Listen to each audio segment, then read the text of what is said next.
Père des cieux, en ton précieux et puissant nom du Seigneur Jésus-Christ, nous nous tenons devant ta face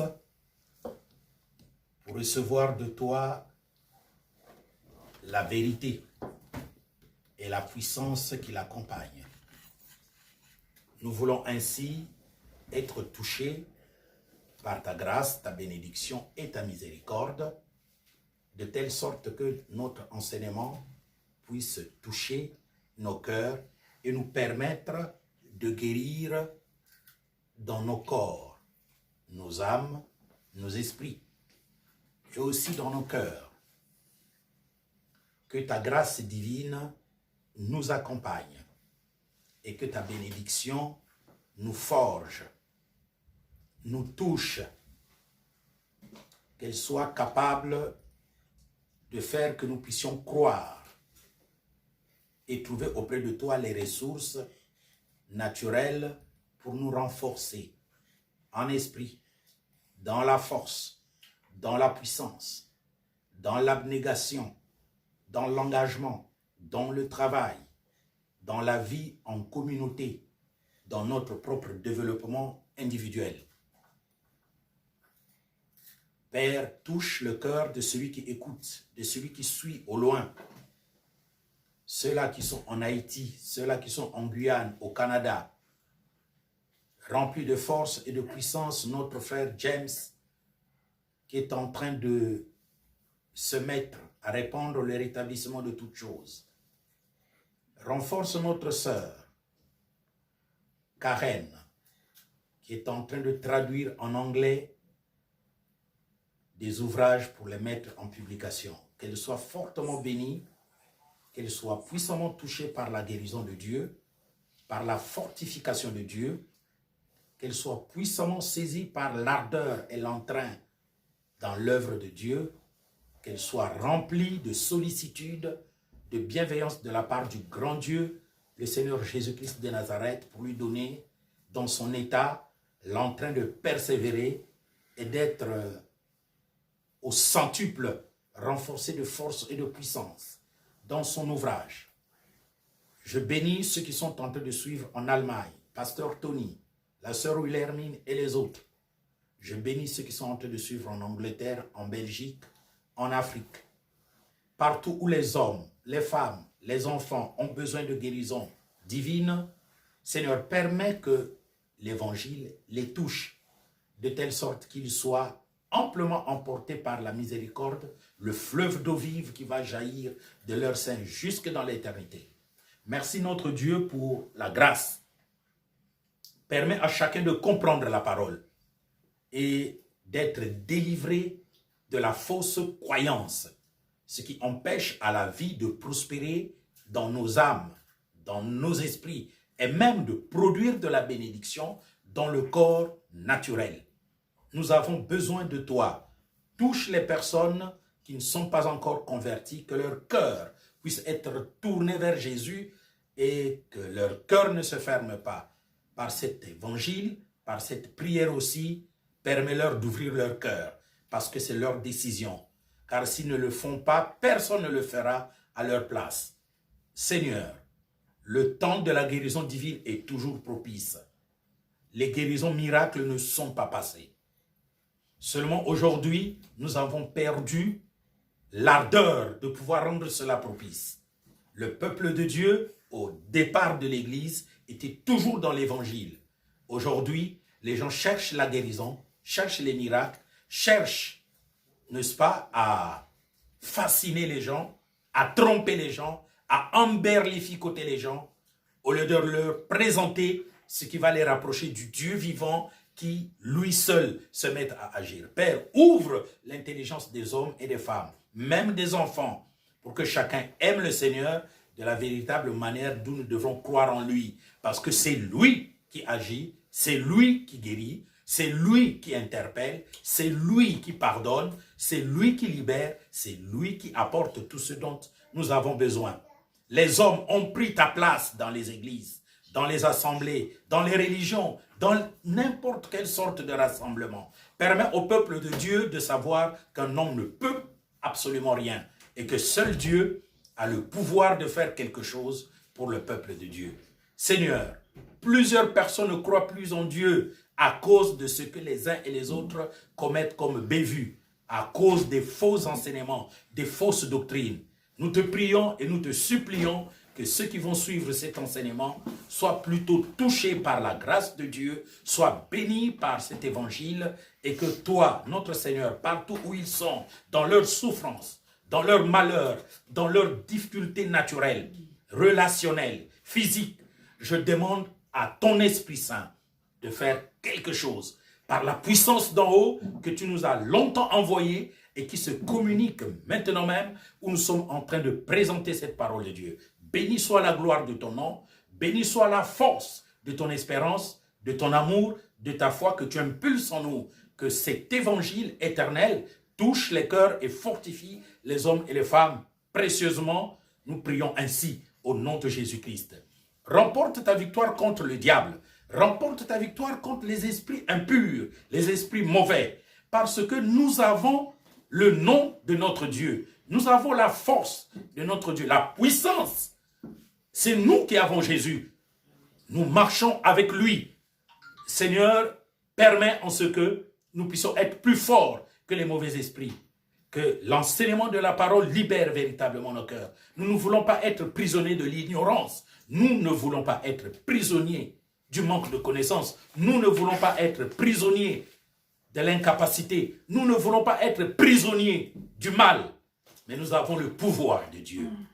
Permets en ce que ce pouvoir nous libère ce matin, puissamment, au nom de Jésus de Nazareth. Amen. Amen. Je vais vous asseoir et nous allons continuer notre travail. Nous parlons toujours de la guérison de Dieu, c'est-à-dire la guérison miraculeuse ou la guérison miracle. En effet, avant d'entrer en matière, je voudrais apporter quelque chose d'une importance capitale. Le temps de miracle est toujours là. Dieu n'a jamais donné un temps pour les miracles ou un temps de fin de miracle. Ce n'est pas possible. C'est comme si vous dites à Dieu, écoute Dieu, désormais, ne fais plus ce que bon te semble. Aujourd'hui, les fausses doctrines qui présentent les choses de cette manière, ce sont les doctrines ecclésiales, religieuses, spirituelles, cultuelles, c'est-à-dire les doctrines des églises, où, parce que pendant une année, pendant plusieurs décennies, ils sont là, ils ne voient jamais l'action de Dieu, et comme ils savent que les peuples peuvent se poser des questions, ils trouvent de telles formules. Le même Dieu qui était dans le jardin d'Éden, il est le même, n'est-ce pas, qui était au temps de Noé, il est le même qui était au temps de Moïse, au temps de Josué, au temps de juges. C'est le même qui a combattu les Philistins, les Amoréens, Gog, Bassan. C'est le même qui a combattu les Cananéens. C'est le même qui a combattu par les Syriens Israël. C'est le même Dieu Melchisédek. Il ne change pas. Le Seigneur Jésus de Nazareth est toujours là, soit dans la colonne de lumière, soit dans la colonne de feu, la colonne de nuée, soit pendant qu'il était ici, soit sous la forme d'ange, soit sous la forme du Saint-Esprit, dans cette période de l'édification de l'Église. Il est le même qui apporte la guérison, il est le même qui apporte le salut. Alors, lorsque nous avons commencé notre enseignement, nous avons pris un texte de la parole de Dieu dans Exode, chapitre 15, le verset 22 au verset 27. C'est le fondement. Dans cette parole, nous avons compris que le Seigneur, après avoir délivré le peuple hébreu de l'esclavage égyptien, les a conduits dans le désert. Et la première épreuve qui était en face d'eux, ce sont les eaux amères.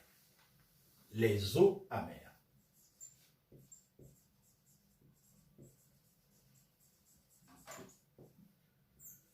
Les eaux amères produisent l'amertume. C'est quoi l'amertume? C'est tout ce qui déplaît à l'âme. Voilà l'amertume. C'est la maladie, la souffrance, les difficultés, les incompréhensions, les blocages, la perdition, la souffrance. Donc le Seigneur, après avoir délivré les Hébreux de la captivité égyptienne, les présente devant les souffrances, la maladie, l'incompréhension,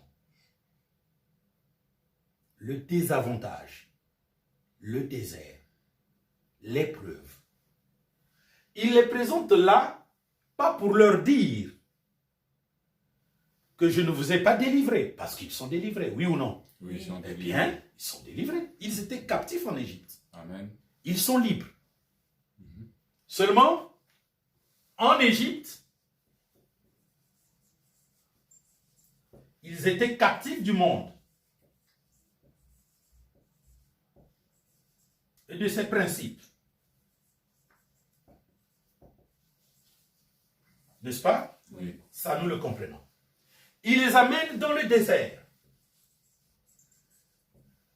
Eh bien, ils sont captifs d'eux-mêmes.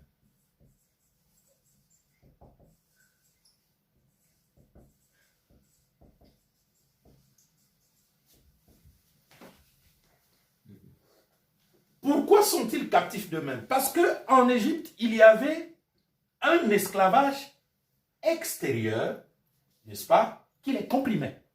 Amen. Il les amène dans le désert, eh bien, il y a la maladie, la souffrance, l'amertume. Ils sont captifs d'eux-mêmes maintenant. Donc, il faudrait une délivrance pour eux-mêmes. Quand il les amènera dans la terre promise,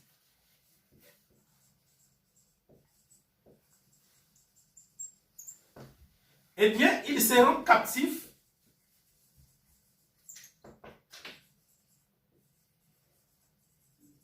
du labeur.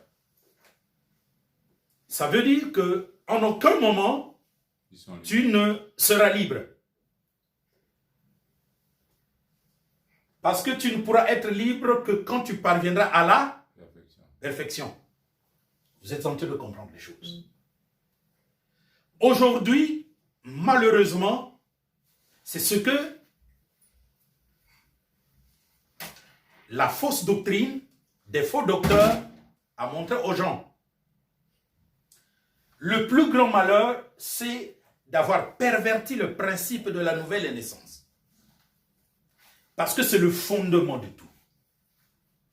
Alors, mettons ici la nouvelle naissance, la régénération.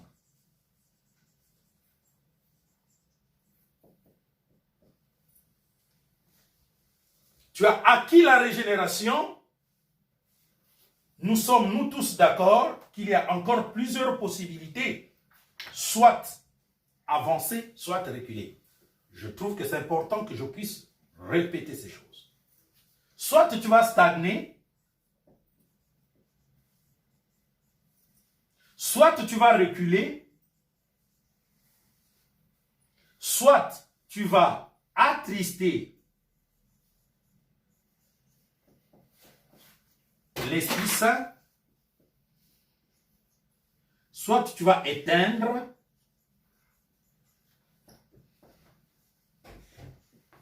l'Esprit Saint.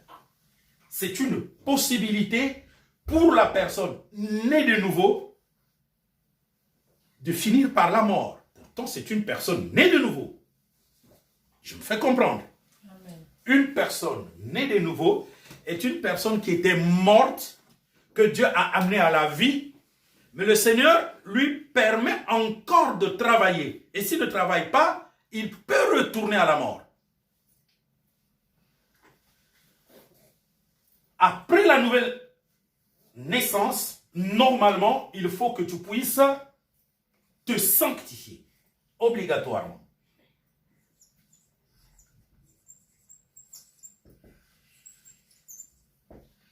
Il faudrait que tu puisses croître spirituellement.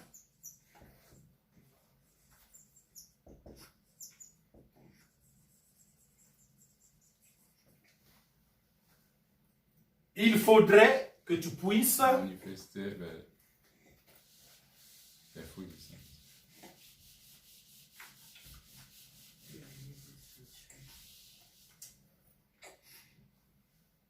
faudrait que tu puisses te laisser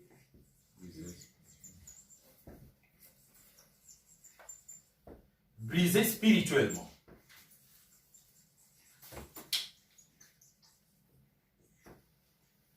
Et il faudrait que tu puisses parvenir à la perfection.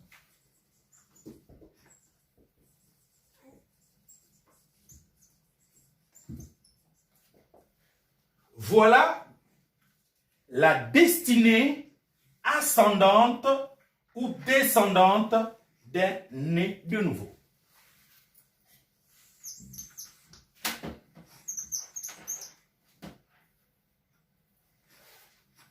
Au bout, il y a le royaume de Dieu.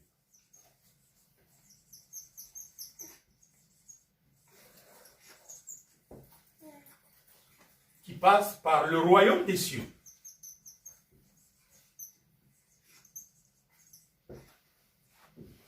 Tout au bout, de l'autre côté, il y a l'enfer, qui a été préparé pour Satan et ses esprits malins. Voilà ce que nous propose la nouvelle naissance. Et la nouvelle naissance, c'est quand Dieu te tire de la mort et t'amène à la vie. C'est quand Dieu te tire du monde et t'amène à la vie. En schématisant les choses par l'Ancien Testament, c'est quand Dieu te fait quitter l'Égypte et t'amène dans le désert. Le plan de Dieu n'était pas de faire quitter les Hébreux de l'Égypte et de les amener directement en Canaan, parce que il y avait entre l'Égypte et Canaan le désert. Il n'y avait pas un autre moyen, un autre chemin. C'est pourquoi il y a le monde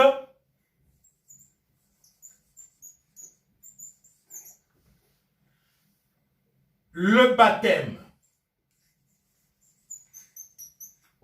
d'eau, du Saint-Esprit et de feu. Il y a l'épreuve et la vie.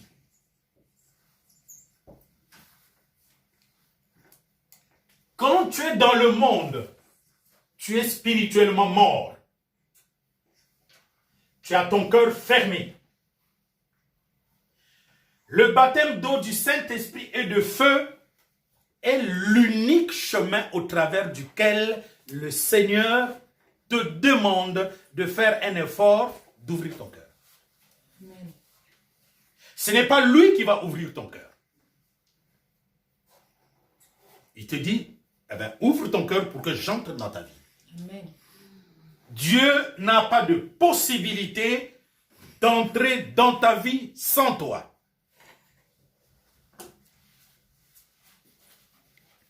La seule possibilité qu'il a d'entrer dans ta vie sans toi, c'est de te perdre. Il va donner l'ordre à Satan d'entrer en toi, que tu le veuilles ou non. Il va donner l'ordre aux esprits malins d'entrer en toi, que tu le veuilles ou non. Si Dieu force ta porte, c'est pour te condamner éternellement parce que tu n'as pas toi-même décidé d'ouvrir ton cœur afin que le Seigneur entre dans ton cœur. Et l'ouverture, n'est-ce pas, de ton cœur, ça se réalise par ce processus qu'on appelle le baptême d'eau, d'esprit et de feu, c'est-à-dire la nouvelle naissance. Et quand la nouvelle naissance est acquise, la première des choses qui se présentera à toi, si tu veux aller de l'avant, c'est le devoir de sanctification. Et le devoir de sanctification est équivalent au fait, n'est-ce pas, de se trouver dans le désert. Amen.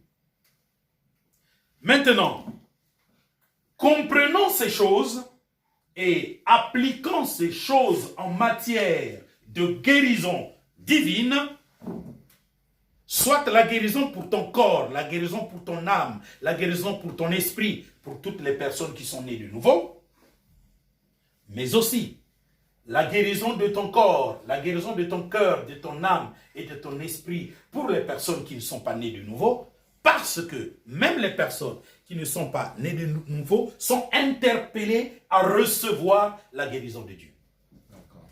La guérison de Dieu n'a rien à voir avec la vie éternelle. Okay. Dieu peut guérir quelqu'un qui est en Christ ou Dieu peut guérir quelqu'un qui n'est pas en Christ. Amen. Okay. Le Seigneur, tu ne peux pas l'embouteiller. Tu ne peux pas enfermer le Seigneur dans ta doctrine. Tu ne peux pas enfermer le Seigneur dans ton église. Quiconque essaye de le faire ne pourra le faire que pour des personnes qui ne réfléchissent pas. Mais si quelqu'un réfléchit, tu peux l'enfermer par tes principes. Mais justement, qu'il ait le temps de comprendre un seul texte de la Bible et la personne va se dire que tu es en train de la tromper. Amen. Voilà. C'est très important de maîtriser ces choses-là. Donc, ceci est le parcours spirituel normal. Quand quelqu'un est dans le monde, il peut bénéficier de beaucoup de choses auprès de Dieu. Cela est différent de quelqu'un qui était dans le monde, que le Seigneur a sorti du monde. Alors là, il lui présente ce processus-là. Ceci est le processus pour ceux qui sont dans le Seigneur. Étant nés de nouveau, ils ont le devoir de se sanctifier, de croître spirituellement,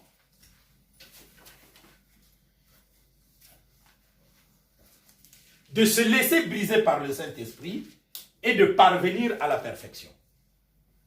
Ou ils sont nés de nouveau, s'ils ne se sanctifient pas, ils vont commencer à stagner.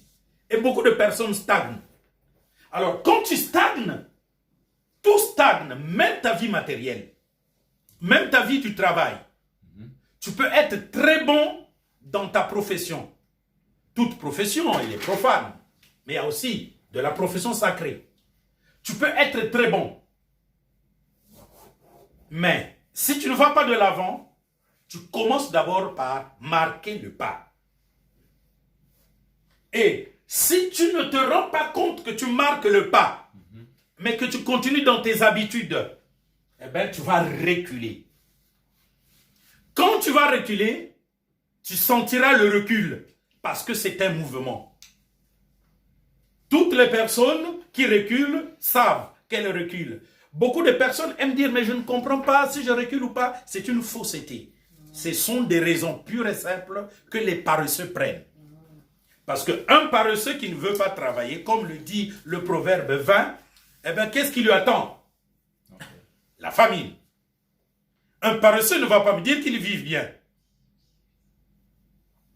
Il est paresseux pendant la période où l'on laboure, l'on sème, l'on récolte. Eh bien, qu'est-ce qui va lui arriver à la période du repos? Il aura ses greniers vides. Donc aujourd'hui, les personnes aiment trouver des raisons.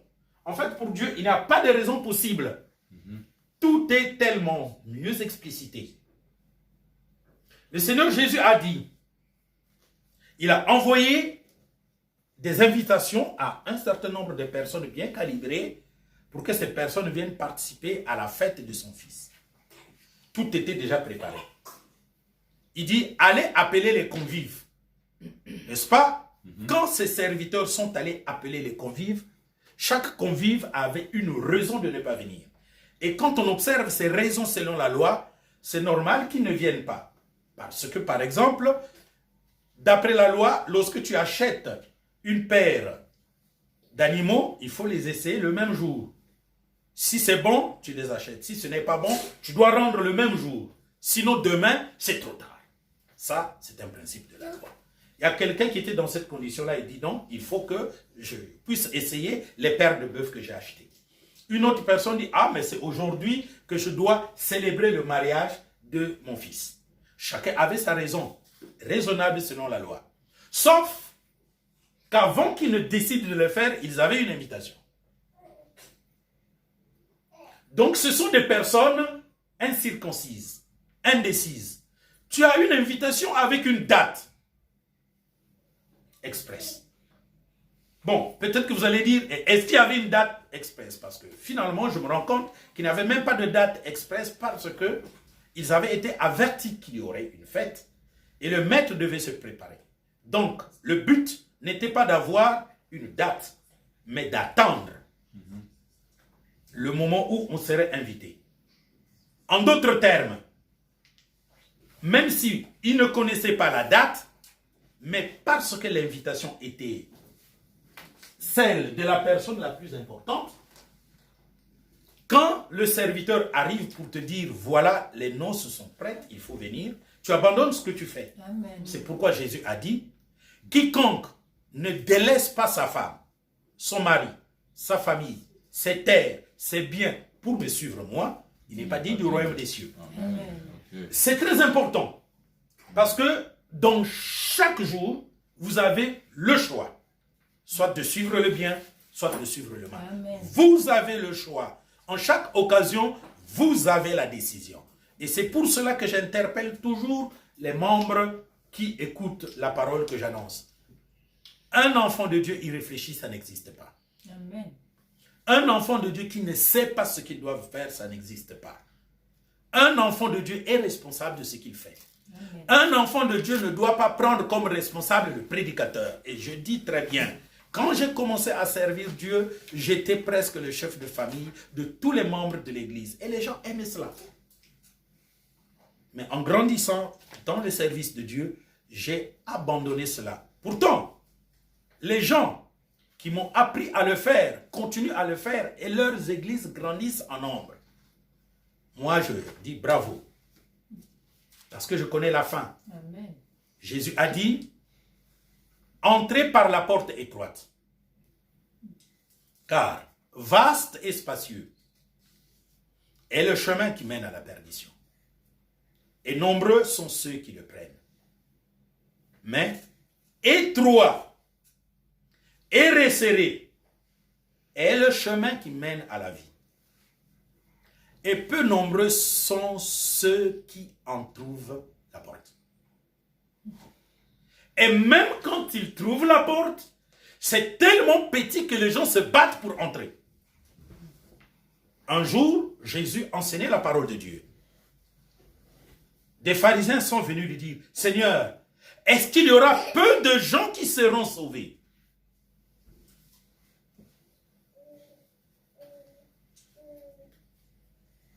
Les gens ressentent toujours, n'est-ce pas, ce désir-là de poser cette question.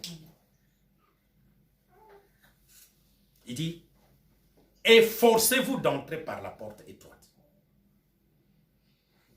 Car plusieurs chercheront à y entrer et ne le pourront pas. » Ça veut dire quoi? Ça veut dire qu'il y a premièrement le choix entre les deux routes. Vaste et spacieux et le chemin qui mène à la perdition. Et nombreux sont ceux qui le prennent. Ça, c'est la route où tout le monde prend parce que tout le monde ne veut pas faire des efforts. Maintenant, quand vous prenez la route étroite et resserrée, c'est une route étroite, hein? Ah, ça porte. Elle est encore plus étroite. Ce qui revient à dire que pour y entrer, il faut des efforts. Amen. Et comme les gens viennent à compte-gouttes, et que pour y entrer, il faut des efforts, ils vont encore s'accumuler. Donc, double épreuve. Eh bien, c'est ce que je vous ai montré au préalable. Le Seigneur a délivré les gens de l'esclavage égyptien. Il les amène dans le désert où il devra les conscientiser des devoirs que le Seigneur doit faire étant dans leur cœur. Je viens de vous montrer que même quand ils arriveront en Canaan, le Seigneur a dit, là où coule le lait et le miel. Là où les pierres sont en fer, c'est-à-dire, il y a beaucoup de fer, beaucoup de minéraux. Et parce que le Seigneur dit cela, beaucoup de personnes pensent que c'est en Afrique. Non, vous ne savez pas qu'il y a de la richesse en Israël. Aujourd'hui, Israël est la 5e économie du monde. Ah, excusez-moi, la 8e. Mais en technologie, c'est la 5e puissance mondiale. En technologie, science, technologie, nanotechnologie. 5e puissance mondiale. Israël, ce n'est pas un petit pays. Un pays petit en superficie, mais puissant, extrêmement puissant. Non, on dit, c'est là où coule le lait et le miel.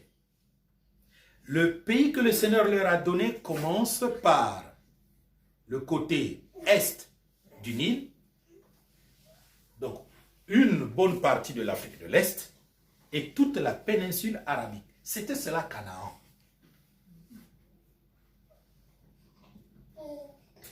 Voilà.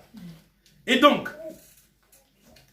le Seigneur a dit, je vous conduis dans un pays où coule le lait et le miel. Mais quand ils sont arrivés là-bas, il fallait travailler. C'est ce que je viens de vous expliquer au départ.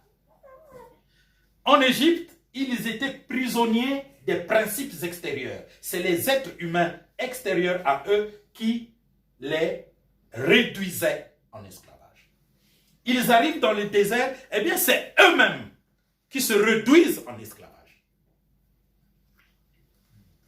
Ils arrivent dans le pays où coule le lait et le miel, eh bien c'est le travail qui les réduit en esclavage.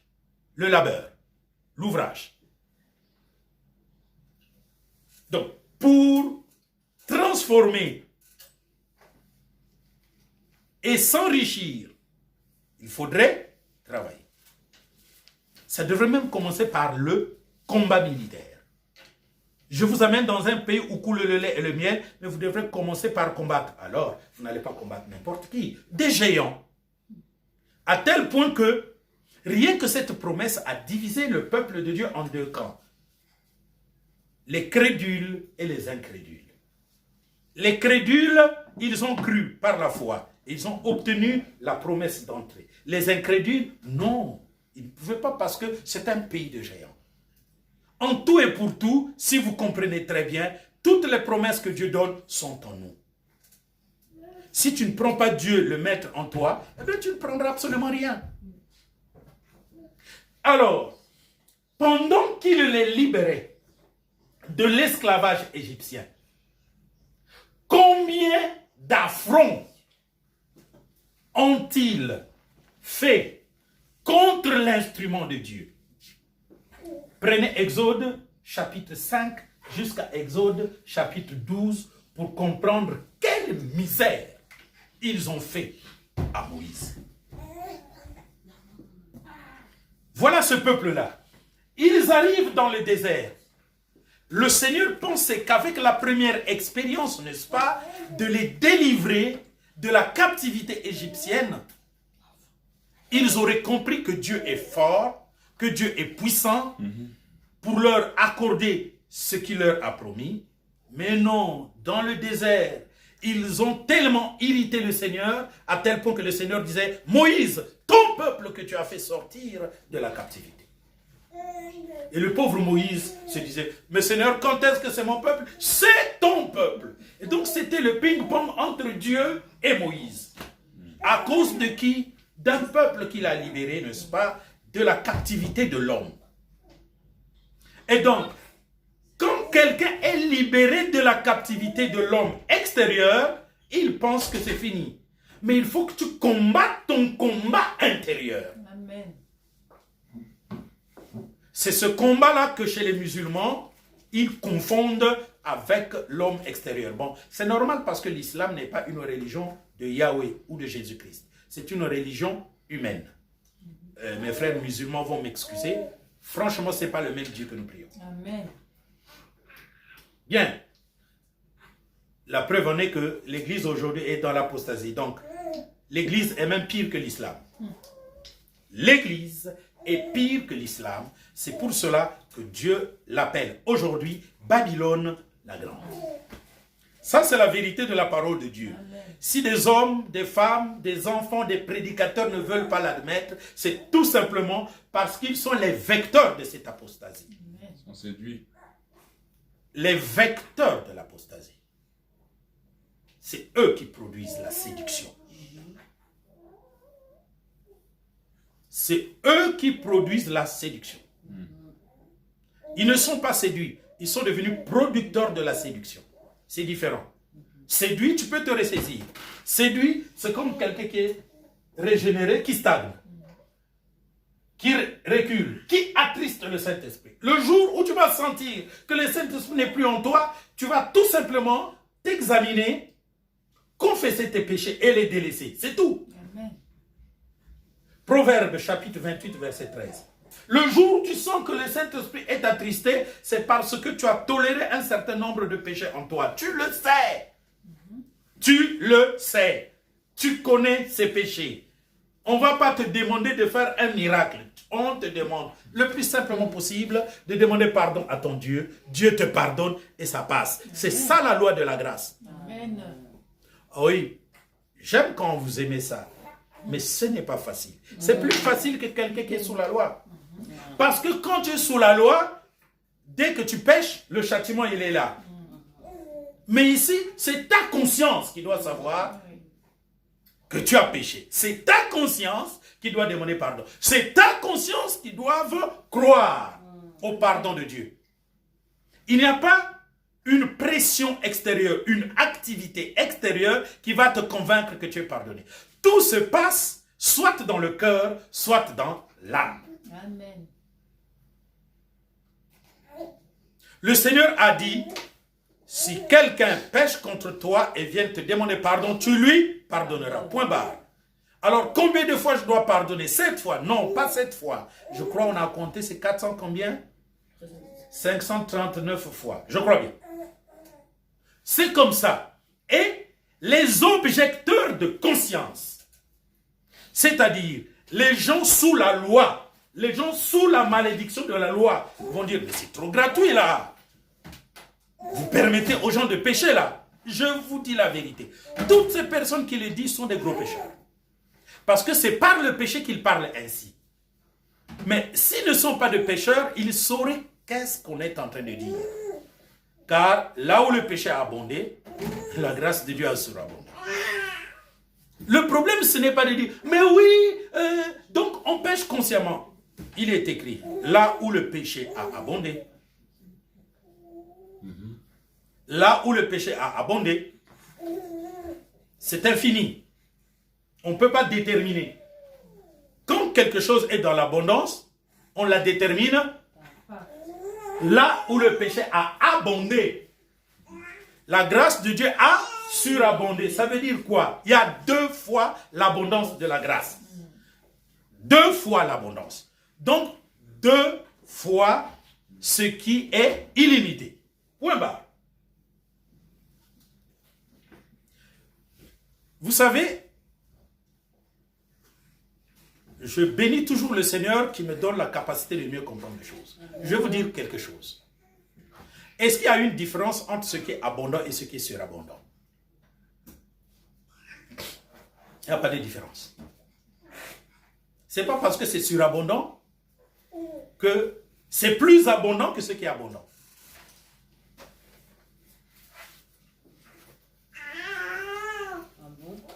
Et bien sûr. Une chose abondante est abondante. C'est à l'infini. Une chose surabondante est doublement abondante. C'est à l'infini. Le dénominateur commun, c'est l'infini. L'infini, on ne peut pas le compter. Donc, si vous pensez que ce qui est surabondant est plus que ce qui est abondant, mais vous n'avez rien compris parce que ce qui est surabondant est doublement infini. 2 fois infini. Est-ce que ce qui est infini, tu peux le mesurer? Tu ne peux pas le mesurer, donc tu ne peux pas le doubler. Mais ça veut dire quoi? Là où le péché a abondé, la grâce de Dieu a surabondé. Parce que la grâce de Dieu a surabondé dans l'Ancien Testament et dans le Nouveau Testament, point barre. C'est ce que Paul a dit. C'est ce qu'on n'a pas compris. C'est ce que les gens ne comprennent pas. Parce que les gens ne veulent pas chercher à comprendre. La parole de Dieu dit, celui qui croira, des fleuves d'eau vive couleront de son sein jusque dans l'éternité. Pourquoi il y a plusieurs fleuves? Mais parce que dans l'Ancien Testament, il y a un fleuve de vie qui coule, tout comme dans le Nouveau Testament. Car Adam qui aujourd'hui est encore dans les seins d'Abraham, remontera à la surface glorieux et il participera à l'éternité. Paul remontera de la surface glorieux, attendra qu'il soit parfait, à la fin, il ira dans l'éternité. Nous qui serons changés en un clin d'œil, nous irons dans l'éternité. Voilà la parole de Dieu. C'est une question de temps, une question d'époque. Et aujourd'hui, nous vivons dans l'époque de la grande compréhension des choses. C'est pourquoi ne soyons plus des gamins, Amen. Mais grandissons.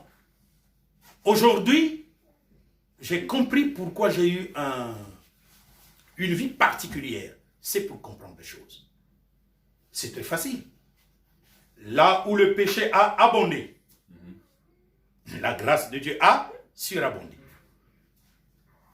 On ne va pas tout simplement être idiot pour dire, ah oui, la grâce de Dieu a surabondé.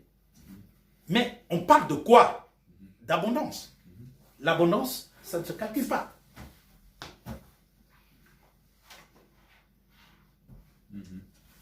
L'un ne peut pas être plus que l'autre. Mais non, jamais. Jamais. L'abondance, c'est l'abondance. Qu'on dit surabondance ou qu'on dit triabondance, diabondance, biabondance, c'est la même chose. C'est une abondance. Maintenant, comprenez qu'est-ce que ça veut dire. Et ça ne veut dire qu'un fait matériel. Les gens de l'Ancien Testament sont sauvés. Les gens du Nouveau Testament aussi sont sauvés. Et c'est la grâce qui le fait. Donc, surabondance, parce qu'elle agit dans l'Ancien Testament pour sauver et dans le Nouveau Testament pour sauver. Parce que celui qui a péché dans l'Ancien Testament, il a péché selon l'Ancien Testament. Ce n'est pas la même manière de pécher que le Nouveau Testament. Celui qui a péché dans l'Ancien Testament a péché avant que le péché ne soit pardonné. Celui qui pêche dans le Nouveau Testament a péché après que le péché soit pardonné. C'est différent. Mais ce qui sauve dans l'Ancien Testament, c'est aussi ce qui sauve dans le Nouveau Testament. C'est pourquoi c'est surabondant. Point barre. Donc c'est abondant dans l'Ancien Testament, c'est abondant dans le Nouveau Testament. En quelque sorte, il est écrit, là où le péché a abondé dans l'Ancien Testament, et là où le péché a abondé dans le Nouveau Testament, la grâce de Dieu a abondé dans l'Ancien Testament, et c'est la même qui a abondé dans le Nouveau Testament. Mais pas qu'il y a une seule grâce. C'est tout simplement cela. Ce qui revient à dire que vous le voulez ou non, c'est par grâce que vous êtes sauvés. Et oui, c'est même le texte qui vient nous aider à le comprendre. C'est par grâce que vous êtes sauvés. Par le moyen de la foi. Et cela ne vient pas de vous, afin que personne ne puisse se glorifier. Donc, si vous n'enseignez pas aux gens qu'ils doivent se confier en Jésus-Christ pour leur salut, Amen. Mais que vous leur enseignez de se confier par rapport à leur travail, ou par rapport au fait qu'ils ne pêchent plus, vous leur empêchez que Dieu les soutienne. Amen. Parce qu'il n'existe pas une condition au cours de laquelle vous ne pécherez plus, sinon quand vous avez atteint la perfection. Or, pour atteindre la perfection, il y a un parcours. Et le parcours, c'est la sanctification, la croissance spirituelle, le brisement spirituel et parvenir à la perfection. C'est ça le parcours. Autrement dit, il y a un parcours inverse qui commence par la nouvelle naissance, la stagnation, le recul ou le rétrograde, l'attristement du Saint-Esprit et éteindre le Saint-Esprit.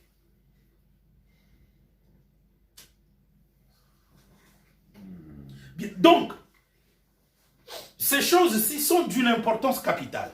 Nous sommes en train de parler de guérison, mais vous n'allez pas mettre en oubli ceci. À tel point que, si tu es malade, et que tu dises, bon, parce que je suis malade, il faut que Dieu me guérisse, tu feras une mauvaise prière. Oui. Tu vas citer toutes les souffrances que tu as devant Dieu pour ta maladie. Mais tu oublies que le Seigneur sait. Le sait. Bien sûr. Mais comme dans ta pensée à toi, il faut que tu convainques Dieu que tu souffres pour que Dieu ait pitié de toi. Eh bien, tu ne pourras pas le convaincre. Parce que si tu es parti sous cette lancée, je te conseille de démontrer vraiment à Dieu que tu es vraiment malade. Et que Dieu le comprenne par toi. Si tu peux le faire, il te guérira. Mais si tu ne peux pas le faire, eh ben, tu ne trouveras pas la guérison parce que c'est Dieu qui guérit. C'est lui qui veut te guérir. Lui, ce qu'il te demande, c'est que toi, tu ouvres ton cœur. C'est que toi, tu ouvres ton cœur. Or, si tu veux faire la meilleure prière, donc tu ne demandes pas de la guérison. Parce que tu veux guérir par toi-même, en effet. Tu veux guérir par ta meilleure prière. C'est comme les gens qui, pour attirer les gens, disent « Ah, notre bishop, quand il te fait une prière, bah! » Mais non, ton bishop n'a pas de pouvoir. Surtout que c'est une prière qu'il fait. Si ton bishop t'enseigne bien la parole de Dieu, alors moi je sais qu'il y aura un miracle, mais il ne priera même pas. Parce que, en fait, ce n'est pas la prière qui compte. Mais plutôt le fait de comprendre la parole de Dieu. Nous allons prendre Actes des Apôtres, chapitre 5. Actes des Apôtres.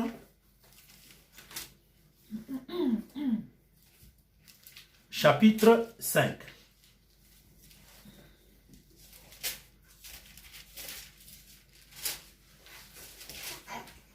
Bon, je me résume. Dans Actes des Apôtres, chapitre 5, versets 1 à 11, non, 1 à 10, c'est l'histoire d'Ananias et de Saphira. Deux personnes nées de nouveau, qui ont trompé le Saint-Esprit. Deux personnes nées de nouveau,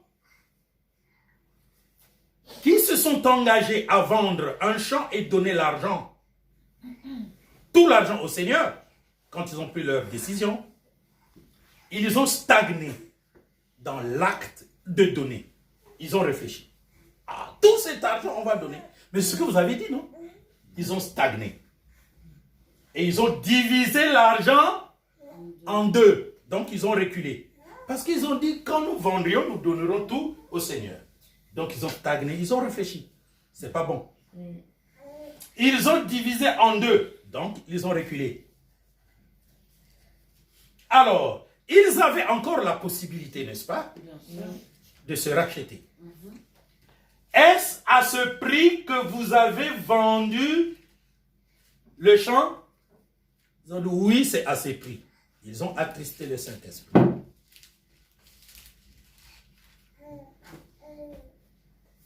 Et donc, finalement, ils l'ont éteint. Est-ce à ce prix que vous avez vendu le champ? Oui, c'est à ce prix. Il y a eu un temps entre l'affirmation et la production du jugement. Peut-être que vous n'allez pas le remarquer, mais remarquez-le. Il peut vous dire, oui, c'est à ce prix. Ah non, non, non, non, non, non.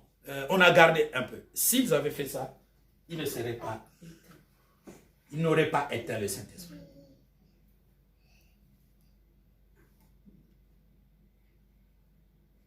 Pourquoi je l'ai dit? Mais parce que Saphira a eu même il y a eu un temps mort entre le premier mort et l'arrivée de Saphira. Toujours la même question. Est-ce à ce prix? Oui, c'est à ce prix. Ah, mais franchement, donc vous vous êtes entendu, hein? Ben, le premier est mort, toi aussi tu mourras. Une personne née de nouveau, parce que cette personne a trompé le Saint-Esprit, donc cette personne stagne, recule, attriste le Saint-Esprit et l'éteint. Ce sont des personnes régénérées. Et c'est à cause de ça que je ne suis pas compris par les prédicateurs. Mais moi, je me pose la question, quel est notre maître? Non, il y a un problème parce que si c'est notre maître, nous tous, nous devons comprendre les choses ainsi. Oui.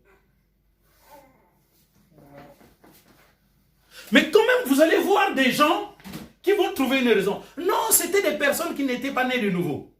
Mais si elles n'étaient pas nées de nouveau, pourquoi elles étaient dans l'église de Jérusalem? Regardez la formation de cette église. C'est les personnes qui ont entendu la prédication de Pierre. Et que le Seigneur a ajouté 3000. Donc, c'est le Seigneur qui les a ajoutés. Donc, c'est des personnes nées de nouveau. Et dans la période du commencement de l'Église, les choses ne se passaient pas comme aujourd'hui où on prend des personnes qui ne croient pas. On les associe à l'Église et c'est dans l'Église que les personnes vont connaître le Seigneur. Non. Seigneur, ouais. Aujourd'hui, vous ne devez pas regarder l'Église à la manière de l'Église du XXIe siècle. Regardez-la à la manière du 1er siècle. Et qu'est-ce que vous allez constater? Qu'il y a un fossé béant entre l'Église du 1er siècle, l'Église de la Bible, l'Église primitive et l'Église de la fin. Il y a un fossé. C'est vrai. Les choses ne sont plus faites de la même manière. Donc, comprenons ces choses. Nous sommes heureux de prêcher la bonne parole de Dieu parce que nous la trouvons là. C'est curieux, frère. Prenez un peu la parole de Dieu. Prenons la parole de Dieu dans 1 Thessaloniciens. Je vais mettre ça ici. 1 Thessaloniciens 5.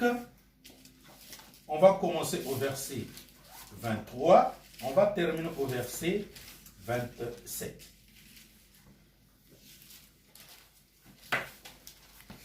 Qu'est-ce que nous allons trouver dans la parole de Dieu? Eh bien, voici ce que nous trouvons dans ce texte.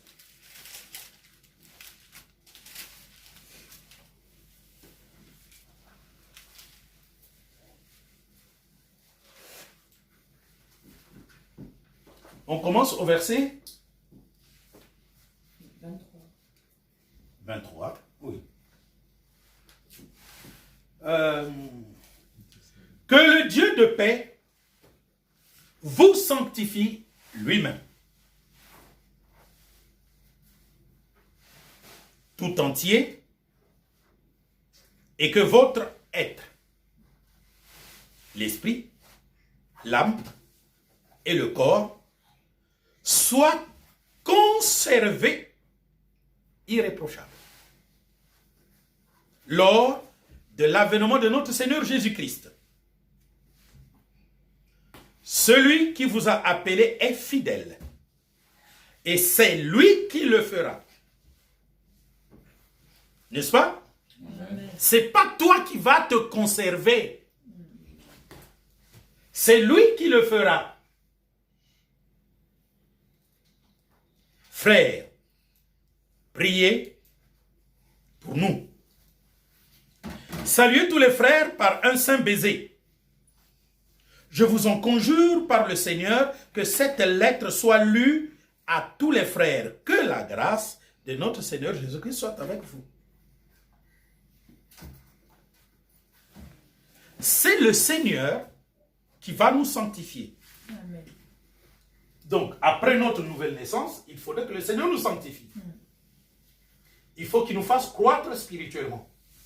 Il faut qu'il nous brise spirituellement. Il faut qu'il nous conduise à la perfection. Sinon, étant nés de nouveau, nous allons marquer le pas, nous allons reculer, nous allons attrister le Saint-Esprit et nous allons l'éteindre. Alors, nous revenons dans notre Acte des Apôtres, chapitre, mais essayons un peu de remonter plus loin là. Commençons au verset 11. 1 Thessaloniciens 5. Le verset 11. C'est pourquoi exhortez-vous réciproquement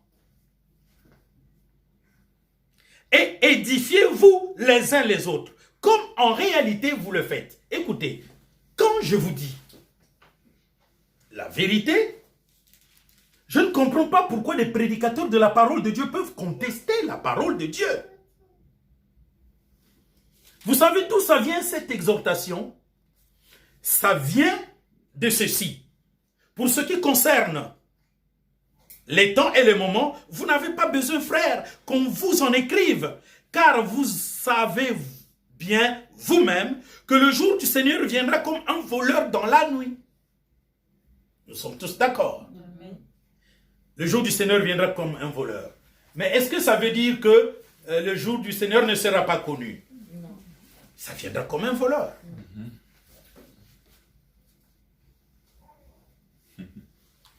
Quand un voleur vient, il n'avertit pas. Oui. N'est-ce pas? Oui. Ok. les hommes diront paix et sûreté, alors une ruine soudaine les surprendra. Donc c'est une indication. Tout à fait. Les hommes disent paix et sûreté. Et c'est ce qui se passe aujourd'hui. Dans la fausse église, les gens disent, nous n'avons besoin de rien. Je me suis enrichi. N'est-ce pas? Oui. Amen. Mais quand quelqu'un dit, je suis riche, je n'ai besoin de rien. Mais c'est qu'il est en paix. Il est en sûreté. Aujourd'hui, je suis en train d'ouvrir les yeux aux prédicateurs et aux membres de leurs églises. Ils m'écoutent, mais ils ne veulent pas. Parce que ce que je leur dis les trouble. Or, ce qu'ils aiment, eux, c'est leur paix et leur sûreté. Ok. Quand les hommes diront paix et sûreté, alors une ruine soudaine les surprendra. Comme les douleurs de l'enfantement surprennent la femme enceinte, et ils n'échapperont point. Voilà le problème. Nous avons notre paix, nous sommes sûrs, alors vous allez être surpris par la destruction. Mais vous, frères, vous n'êtes pas dans les ténèbres pour que ce jour vous surprenne comme un voleur. Le même jour qui vient comme un voleur ne doit pas nous surprendre comme un voleur. Mais pour ceux qui disent paix et sûreté, ça leur surprendra comme les douleurs de l'enfantement d'une femme. Parce qu'il y a, lorsqu'on parle de douleur d'enfantement d'une femme et d'être surpris comme un voleur, il y a deux choses que vous devrez considérer. Dans les deux cas, il y a surprise. Mais être surpris comme la douleur d'une femme enceinte, c'est une surprise qui fait mal, n'est-ce pas? Oui. Être surpris par un voleur qui entre, mais si ta porte est fermée, il cherchera à briser là, c'est lui qui souffrira. Oui. Et si la porte est indéverrouillable, tu entends le bruit, boum, boum, boum, boum, boum, tu es en paix, tu as conscience à ta porte. Nous, notre porte, c'est Jésus. Amen. Quel qu'en soit le bruit, on est en paix à l'intérieur. Amen. Parce que personne ne peut vaincre Jésus. Car celui qui est en nous est plus fort que celui qui est dans le monde. C'est écrit. Donc, pourtant, c'est là, la parole de Dieu. Dans quel camp vous vous trouvez? C'est écrit là. Je reprends.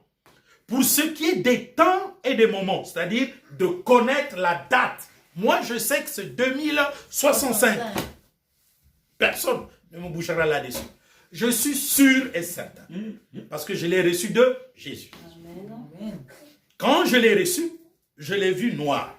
Donc j'avais mon problème à moi. Je ne pouvais même pas l'expliquer. Je suis resté fidèle à la vision. Et les Écritures ont expliqué ça après.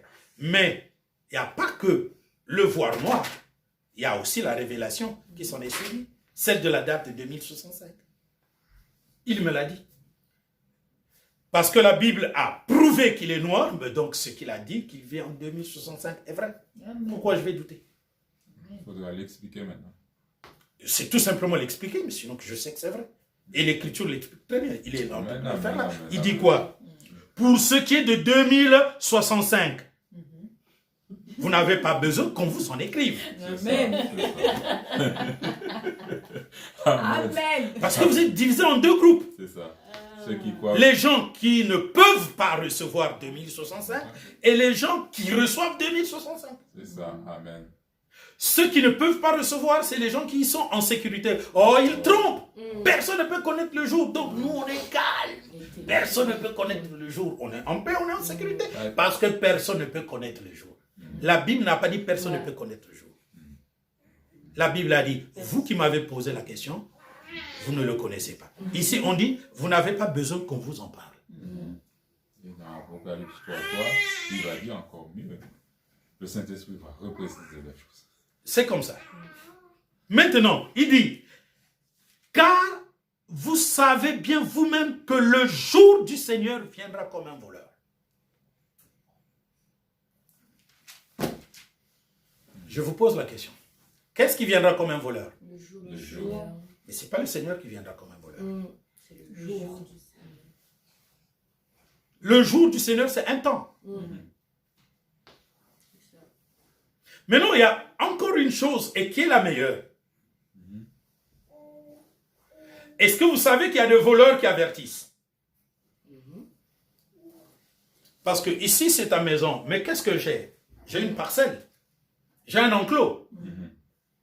Déjà, quand il traverse l'enclos, Tu sais qu'il arrive. non, il y a quelque chose. L'alarme sonne. Oui ou non? Oui. Nous sommes en des temps modernes. Et des fois même ils font là, enfin, ils regardent, enfin, ils observent la maison. Ils observent tout ça. Les allées, toujours des allées. Ils font des rondes. Ils font la ronde. Bon, ou bien, s'il n'y a pas d'alarme, mais quand il sautera l'enclos, j'entendrai un bruit. Piou! Ah, il y a quelqu'un qui a sauté l'enclos. Si quelqu'un saute l'enclos, c'est que c'est un voleur. Parce que quelqu'un qui vient me visiter va frapper à l'enclos premièrement. Or, ce que les gens ne comprennent pas, c'est qu'on utilise le symbole d'une maison. Mais dans la Bible, le symbolisme d'une maison nous présente un enclos et une maison. N'est-ce pas? Une maison avec salon et chambre. C'est ça que la Bible appelle maison. Donc, enclos, cour extérieure, lieu saint et lieu très saint. On appelle ça dans la Bible une maison. Bien, alors, quand les gens diront paix et sûreté, alors une ruine soudaine les surprendra. C'est quoi la ruine? Dans ce cas, tu es né de nouveau, tu commences à stagner. La ruine est un processus. Tu vas reculer, tu vas attrister le Saint-Esprit jusqu'à ce que tu vas l'éteindre. Tu es mort. Un processus, c'est ça la ruine. Même le chaos a des signes annonciateurs. Voilà. Mais non, la Bible dit, quand les hommes diront paix et sûreté, alors une ruine soudaine les surprendra comme les douleurs de l'enfantement surprennent la femme enceinte. Et ils n'échapperont point. Mais vous, frères, vous n'êtes pas dans les ténèbres pour que ce jour vous surprenne comme un voleur. Vous êtes tous des enfants de la lumière et des enfants du jour. Donc le jour qui va surprendre, nous faisons partie de ce jour. Amen. Amen. Mais attends, si nous faisons partie de ce jour, alors nous ne connaissons pas le jour, mais c'est nous. Parce que, en fait, c'est là.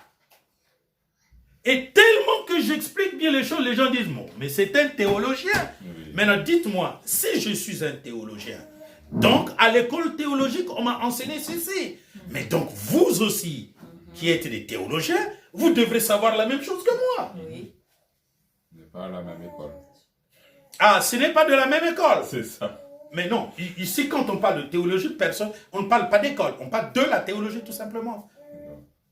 Je suis théologien, mais donc vous connaissez ces choses. Parce qu'un théologien, j'ai appris auprès des théologiens. Je me fais comprendre. Oui. Moi, je suis théologien, donc j'ai appris à d'autres personnes.